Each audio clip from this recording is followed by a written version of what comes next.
Dobrý deň, volám sa Roman Totkovič a pracujem v nemocnici Agel Košice Šaca. Dnes by sme si povedali niečo o veľmi častej deformite ľudskej nohy, ktorá sa volá hallux valgus, vbočený palec. Táto deformita je na základe vrodenej predispozície, ale je možné jej zhoršovanie aj nevhodnou obuvou. V princípe rozsah deformít siaha od veľmi ľahkých až po veľmi ťažké, ale príznaky, ktoré má pacient, nie vždy korelujú s tým, aká je ťažká deformita, ale skôr závisia od toho, nakoľko deformita tlačí na okolité štruktúry. Ako vidíme na obrázku, niekedy tá deformita je skutočne veľmi ťažká, a aj takéto deformity vieme veľmi úspešne narovnať, avšak musíme obetovať pohyb v základnom klbe palca, kedy tam prikladáme napríklad takúto dlahu. Budem však skôr hovoriť teraz o technike, kedy zachovávame klb, kedy vieme alebo snažíme sa deformitu narovnať do pôvodného stavu. Na to slúži technika, ktorá pretína záprstnú kosť. V poslednom čase je veľmi atraktívnou voľbou urobiť to z minimálnych rezov mini-invazívne, bez toho, aby sme poškodzovali mäkké tkanivá, čím vieme zabezpečiť lepšiu hybnosť a skoršiu rehabilitáciu. Pri tejto technike vykonávame, ako vidno na obrázku, rez malým skalpelom iba v úrovni niekoľkých milimetrov.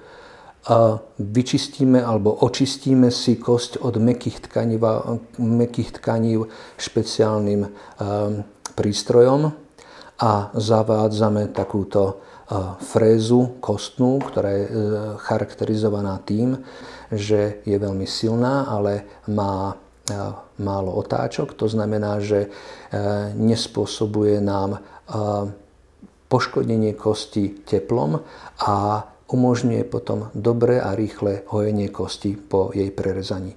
Ak takto kosť prerežeme, opäť z maličkých rezov vsúvame špeciálny aparát, na ktorom potom prerezanú kosť posúvame do správneho postavenia. Ak vidíme, že tá kosť je vykorigovaná, deformita je napravená, tak poisťujeme túto pozíciu jednou skrutkou, ktorá je opäť zavedená z malých kožných rezov. Ak máme tento náš konštrukt hotový, tak potom túto kosť, ktorá nám vytrča ešte na boku, odstraňujeme kostnou frézou. Operácia sa vykonáva buď v celkovej alebo miestnej anestézii a celkovo takýto výkon trvá zhruba pol hodinu. Po operácii pacienti musia odľahčovať prednú časť nohy, aby došlo k správnemu zahojeniu tejto kosti.